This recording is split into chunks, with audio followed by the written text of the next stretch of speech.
So hello students, आज का हमारा जो टॉपिक है वो है एलिमेंट्स। आज हम बात करेंगे एलिमेंट्स क्या होते हैं।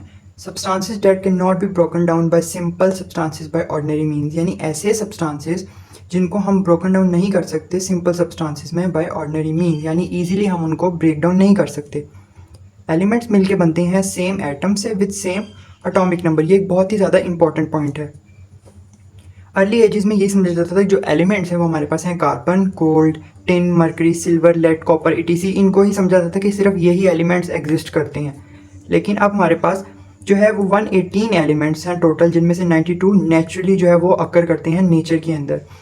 अब नेचर के अंदर अकर कर सकते हैं या तो एलिमेंट्स हमारे पास होंगे फ्री, यानी एक एलिमेंट है फॉर एग्जांपल हमारे पास ऑक्सीजन, तो ये फ्री है, फ्री मूव कर रहा है, एयर के अंदर ऑक्सीजन फ्री है। लेकिन बाज़ औक़ात हमारे पास कंबाइंड फॉर्म में भी हमें एलिमेंट्स मिलती हैं, यानी डिफरेंट किस्म की। फॉर एग्जांपल हमारे पास मेटल जो है वो आपस में अटैच हुई होती हैं, यानी मेटल्स के जो एटम हैं वो इस तरीके से अटैच हुए होते हैं और हमें एलिमेंट जो है वो कंबाइंड फॉर्म में भी मिल सकते हैं। फिर डिफरेंट एक्सट्रैक्शन के जरिए हमें जो हमारा एलिमेंट रिकॉर्डिंग होता है उसको हम एक्सट्रैक्ट कर लेते हैं। They are different percentages in earth crust. अब जो हमारी अर्थ की क्रस्ट है, यानी इसी अर्थ के अंदर से ही हमने जो एलिमेंट्स हैं उनको एक्सट्रैक्ट करना होता है। अब इस अर्थ क्रस्ट के अंदर हमारे पास हर एलिमेंट की एक पर्टिकुलर परसेंटेज है। जिस तरह ऑक्सीजन की बात करें तो हमारे पास ओशन में ऑक्सीजन जो है 86% है। अब आप यहाँ पे ये भी सोच सकते हैं ओशन में हवा कहाँ से आ गई, क्योंकि ऑक्सीजन का माइंड में हमें यही आता है कि ऑक्सीजन है तो एयर है। लेकिन आपको पता होना चाहिए कि हमारे पास वाटर का मॉलिक्यूल है H2O, हर दो हाइड्रोजन के साथ एक ऑक्सीजन अटैच है, इसलिए ओशन में ऑक्सीजन की कंसंट्रेशन बहुत ज़्यादा है। इसी तरह on the surface of earth crust 47% oxygen है। अगर हम बात करें तो इसकी किस फॉर्म में हमारे पास ये हो सकती है, हमारे पास या तो सॉलिड में हो सकता है एलिमेंट, या वो लिक्विड में होगा या गैस की फॉर्म में होगा। लेकिन मेजॉरिटी की अगर बात करें तो हमारे पास एलिमेंट एग्जिस्ट करता है सॉलिड फॉर्म के अंदर।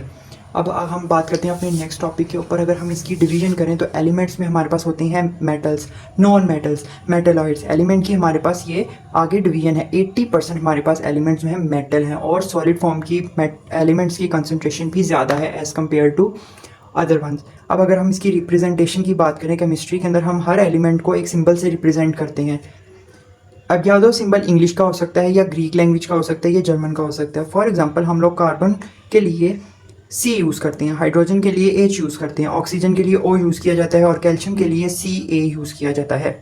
वैलेंसी एक ऐसा टॉपिक है जो आप केमिस्ट्री में बार बार पढ़ेंगे। वैलेंसी के ऊपर डिफरेंट किस्म के कॉन्सेप्ट्स केमिस्ट्री के रिलाई करते हैं। अब वैलेंसी को समझना बहुत ही ज़्यादा इंपॉर्टेंट है। वैलेंसी क्या है? Combining capacity of an element with others. यहाँ पे ये एक एलिमेंट का दूसरे एलिमेंट के साथ कंबाइन होकर ही हमारे पास एक प्रोडक्ट बनती है। अब वो कंबाइन किस तरह होता है?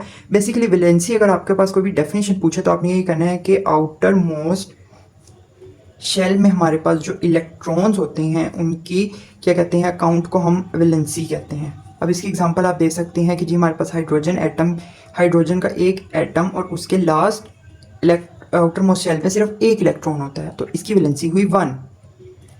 ठीक है। अब हमारे पास आउटर मोस्ट शेल में हमने इनर शेल नहीं देखने, एक एटम के डिफरेंट शेल्स होते हैं।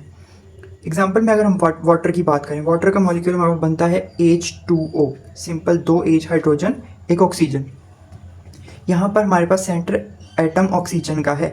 ऑक्सीजन के इनर शेल में 2 इलेक्ट्रॉन, और आउटर में यहाँ पे हैं 1 2 3 4 5 6 इलेक्ट्रॉन है अभी ऑक्सीजन के पास। और हाइड्रोजन के पास मैंने आपको बताया सिर्फ एक इलेक्ट्रॉन है, और यहाँ पे 2 हैं, तो यानी हमारे पास कितने हो गए?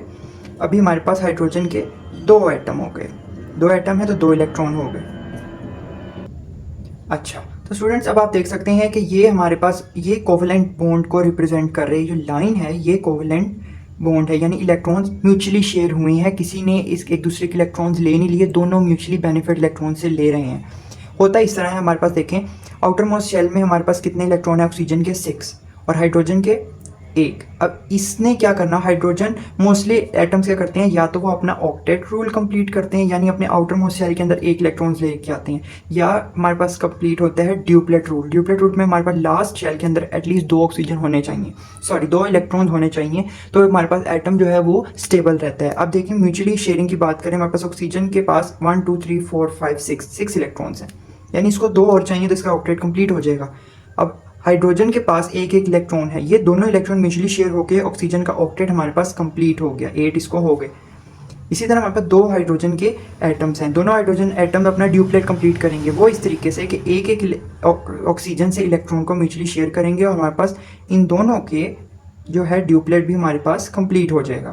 तो इस तरह हमारे पास ऑक्सीजन का एटम भी और हाइड्रोजन का एटम भी स्टेबल रहेंगे और हमारे पास जो वाटर का प्रोडक्ट है वो बन जाता है।